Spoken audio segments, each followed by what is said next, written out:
Here we go. All right, everybody, welcome back to Stocks by the Numbers. And I wanted to do just a quick update here, take a quick look at Supermicro Computer, ticker symbol SMCI, listed here on the NASDAQ. We looked at the stock back on December 20th, which was right around here. As you see, stock was sitting between about 31 and 33 and a half. I had this bottom trend line down here, looked like about 27.60. This support trend line, I told you guys that in my opinion I would keep an eye on. And you can see that as we ran up, it showed a little bit of life. We came back down, dropped, retested that 20-day, and you can see, let me zoom in. You can see that, look, we came down and dropped and closed right at that support trend line. And then what happened the next day? We dropped down almost perfectly to this trend line, going back from a top July 15, 2024, connecting down to that top there, the bottom of that body. And you can see that we pulled back essentially right there to it, 29.01, had the bounce, tried to get back to the 20-day moving average, slight rejection. Today, the stock closed at about 31, and it's up about 1.5% on a day where the markets had a pretty big bump today. So to see 1.5%, in my opinion, I personally do still believe in it in the long term. However, right now in the technicals, it looks like even if we do have a run up here to about maybe 32, looking like 32.12, 32.15, somewhere in there, we're going to potentially run back up to that moving average, and then technically we should reject. And if we come back down and try to ride this trend line here, we can meet up with this bottom trend line where I was looking for back here on the 20th, right? Which was going to be 27.60. And now if we kind of meet up with it while riding the two trend lines, you can see we're looking at about, maybe like 27.90. So in my opinion, that's where it's going to potentially go. And then we should see a bounce because Monday, we have the Trump inauguration. Of course, also Martin Luther King Day, right? So markets are going to be closed. But, I mean, in my opinion, again, it's not good to predict, but in my opinion, I would probably speculate that markets would be up on Tuesday. But, we could potentially drop down here to the remainder of the week and, again, meet up with these trend lines. And then we're, coming out on Tuesday here, the 21st. And then maybe we'll have a bounce and start to have a run up to this trend line here of high 34s going into these earnings, again, slated for about 2.5 weeks from today. We're looking at the beginning of February. Again, EPS estimate 61.33 cents a share on revenue of 5.77 billion. So I know a lot of people may just be sitting on their hands waiting for these earnings to come out. So you might have, again, some little pops and drops, but I think that it may start to move and run back up to that 40, even 50 plus range potentially after these earnings. But again, technically, this was a support trend line that I was keeping an eye on, and we technically broke. So this is why, again, I mentioned that we had a big green day today. We saw 1.5%. Nothing too crazy, right? Again, we look at the numbers. We can see estimates for revenue, 5.7 billion, market cap 18 billion, even after this pullback, roughly a 15 PE. EPS has essentially been on the up and up. We're expecting a little bit of a dip, but if we go back to this time last year, estimates were 52. They brought in 56. Now estimates are up at 61. So let's see how the company reports. And last quarter was a nice breakout for them, above 5 billion. Closing out 2024 here, almost 15 billion in revenue, which again, looking at the numbers, in my opinion, I still do stand by my personal long-term price target of $200+ a share. And everyone wanted to come at me when that Hindenburg report came out. And now randomly we get news that short seller Hindenburg Research closes up shop. Short seller research firm specializing in forensic financial research announced Wednesday that it was closing up shop, right? Now, remember, this is after this short report came out that everyone's been talking about on SMCI, right? That came out, what was it, like November or something? My apologies if that's not accurate. But You understand what I'm saying? They came out, this was like the hottest company since sliced bread, started raging like an animal, got listed on the S&P. Everyone's looking at SMCI like, oh, they're going to be a player in the tech space along with Nvidia, right? They're doing business with other big tech companies. This is going to be the one to own. We saw the stock, again, on this channel, originally brought to your attention at about 350 a share, did updates at 550, said I still liked it. Stock ran up to almost $1,300 after the S&P listing, and then of course they did their stock split. But either which way, this thing was hot to trot. And then I said, again, in my opinion, that Hindenburg comes out of left field, all of a sudden starts throwing up these red flags, making these accusations, and the stock essentially dropped like 70-80% from the highs, which is just ridiculous in my opinion. So you go out on a limb, you make that type of accusation, you put out that short seller report that completely shook up, really, in my opinion, not just SMCI, but even a lot of the sector as well. And now all of a sudden you're just closing up shop. Very, very interesting. The intensity and focus has come at the cost of missing a lot of the rest of the world and the people I care about. I now view Hindenburg as a chapter in my life, not a central thing that defines me. Okay. So, again, I don't know what to make of it, but, to come out with that report, making those accusations. And again, didn't they recently come out with another report on a stock we looked at? I can't recall. Honestly, it doesn't even matter, honestly, in my opinion. I didn't take these reports seriously, and now, of course, a couple of months later, all of a sudden, Hindenburg is not a priority. Okay. This company focused on finding accounting irregularities, bad actors, unethical business practices. Carvana. Right, Roblox, right. That was the one I read about. All of a sudden, I was like, oh, they're going after Roblox randomly? And AI server firm Supermicro, of course, which, again, we saw other articles and reports saying that they were going to be one of the main companies now in this data surge, this AI growing space over the next couple of years. But then all of a sudden, again, they're doing shady crap. You put out a report, stock absolutely tanks. And then, of course, who was it? Susquehanna, we saw down in the low 30s, essentially where the stock is right now. We got the report that they took, like a 5 1/3% stake or something like that. So that's why, again, a lot of people may look and may still have the long-term growth, the long-term demand. They may still see it on the horizon. And that's why they're saying, you know what, even if the stock, we get some bad news, we drop back into the low 20s, the high teens, it doesn't matter. I'm going to start building a position now. I'm going to turn around 3 years, 5 years. It's going to be a powerhouse. It's going to bounce back. So in my opinion, that's how a lot of people are looking at SMCI, or at least that's how I'm personally looking at SMCI. Full disclosure, I do now own literally a handful of shares of SMCI, so nothing to make or break me. If the stock does run up to 200 a share, I mean, I'm literally going to make a few bucks. It's really going to be nothing, but I have personally been bullish on this stock since like last November. So short selling is a bet. Stock will fall. Traders borrow stock. Carl Icahn had a bitter battle with Hindenburg, which accused his company in 2023 of having a, quote, Ponzi-like economic structure. Sued the company after the Hindenburg Report came out. Case was dismissed. Plans to, quote, open source every aspect of our model and how we conduct our investigations. Okay. I don't know. It just makes me laugh. Until Supermicro post earnings. Yeah, it's kind of what I was talking about. But again, usually like the week or so before, you guys know you have that little bit of an earnings rally, so it might not completely remain down and quiet for the next 2 weeks. You might start to see some momentum, that week going into early February. Okay.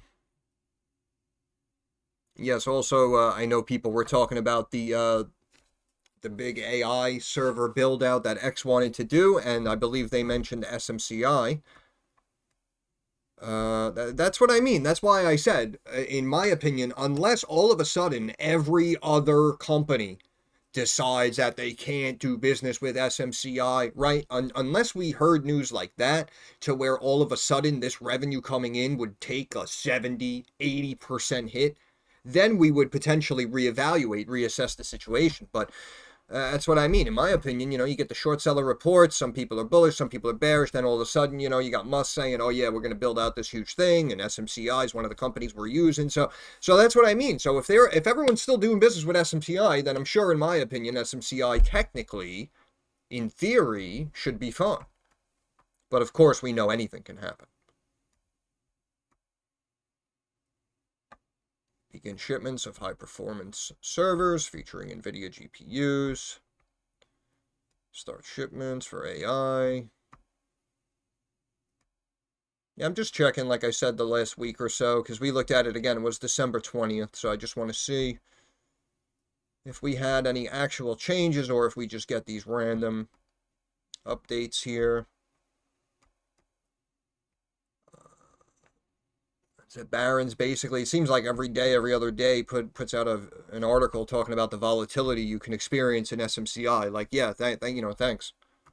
I love the updates, but I guess hats off to them for doing updates. I guess. Look, and then a couple of days before that, Supermicro stock has stopped being volatile. What that means, like, you know what I'm saying? So, I mean, this is why, again, you can't always take these news articles seriously. You have to remember as well, a lot of these people have quotas to meet. So they might be forced to put out, 3, 5 articles a week on SMCI or something. But of course, it got trending from the Johnny-come-latelys. And then, of course, we had these accusations. So now everyone's talking about it. Look at all these articles here just spanning back the last couple of days. And again, I was just looking to see, did we have any, like, upgrades or downgrades? Rises with market. Yeah, and then again, right? Yeah, the CEO, they talk about the charitable contributions. All of a sudden, that's an issue now. It really just makes me laugh, honestly, because, I mean, in all seriousness, if there is shady crap going on, then, of course, I guess I can say I appreciate the fact that they're looking into it, right? But not to go off on a completely different path or go down that rabbit hole. But again, there are multiple instances of shady investments and hundreds of millions of dollars moving that people can't account for, that the SEC wasn't aware of, where no other red flags were raised, no investigation from the DOJ came in, right? And then we get the short seller report from Hindenburg on SMCI, and now all of a sudden the DOJ immediately launches the investigation. Like, that's why, again, I go back to the words of the late, great legend George Carlin, It's all bullshit. It's all bullshit, and it's bad for you. Because at the end of the day, going back to September 11th, if you recall, not to bring that up, but, I mean, there were trades, hundreds of millions of dollars that the SEC wasn't able to account for. There were early bets on Boeing and American Airlines, I believe. Big bets. We're talking like 6, 7, 10 times, 20 times average daily volume of puts coming in. Like the day, like well, not the morning of, because it happened at like 8 a.m. But as markets open, people piled into puts more. And of course, right before it happened, the week before, excuse me, there was heavy volume coming in above average on the puts, right? Now, granted, again, I know I'm telling stories here, but if you think about it, that was almost 25 years ago. We still don't know who took those positions, right? But that's what I mean. We raise a concern about SMCI, and all of a sudden, they act like they're trying to jump on it. They're trying to do the right thing.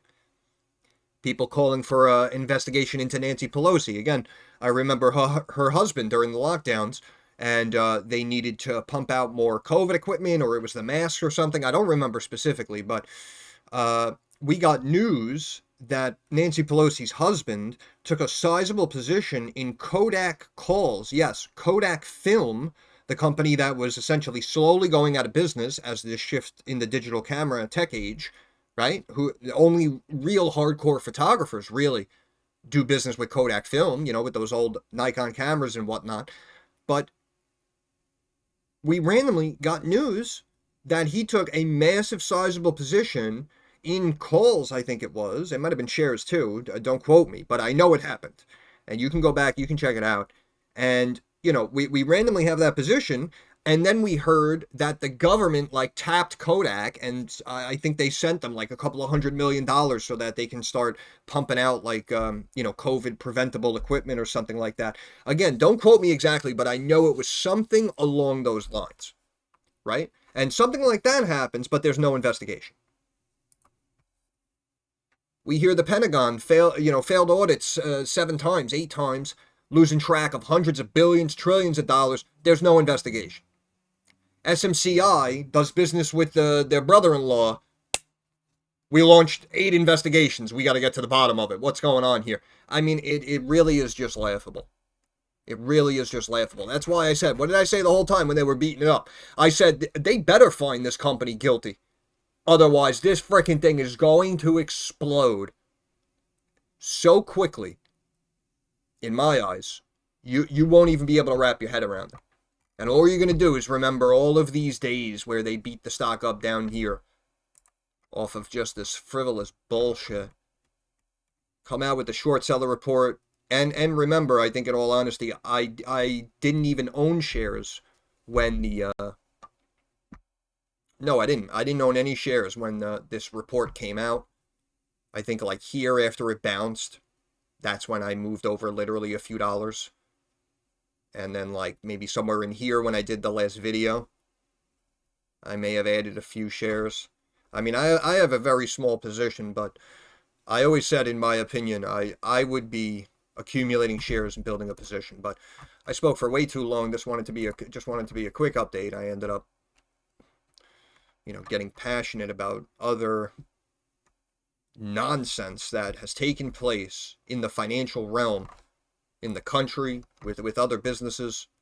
And that's why the fact that I heard so many updates about everyone going after SMCI, I was just sitting here laughing of all the waste and all the corruption that's taking place. Everyone's worried about SMCI. It really is just laughable. RSI on the daily sitting here about 44.5 mid-road. Right, you can see we kind of have this, actually it's kind of like a downward channel taking place, so that's why again we could kind of sell off, continue to remain quiet, and then have a bounce going into earnings. Look like the MACD, god these ads are annoying, look like the MACD was trying to cross to the upside and recently had a small rejection. That's why I'm saying again, on a big green day like today, 1.5% up, it might want to continue down before it bottoms out and comes back up. RSI on the weekly about 41.25, and you can see we still technically look like we're stepping down. So even a retest to the 200-day moving average 24.5, in my opinion, really wouldn't be too crazy, just on the basis that they continue to beat the stock up. But again, in my opinion, long term 200 plus price target is maintained. MACD crossed to the upside, looks like early December, but we've been pretty quiet since then. I'm going to have to do that every 60 seconds now. Let's look at the pivot points. I'll let you go. Yeah, we can see we have a pivot point right around 40. This is where the stock came up to try to get above that moving average and then has come back down. And we have a pivot point, an old pivot point, excuse me, for 2024. It looks like slightly below, right at $24, slightly below this 200-day moving average. So that's why I think, in my opinion, we might remain quiet and then see a little bit of a bounce going into earnings. And if we extend this line out, right, you can see that we can potentially pull back here 28, even a breakdown there, this fib right here, 26.75, and then have a bounce a couple of days going into earnings.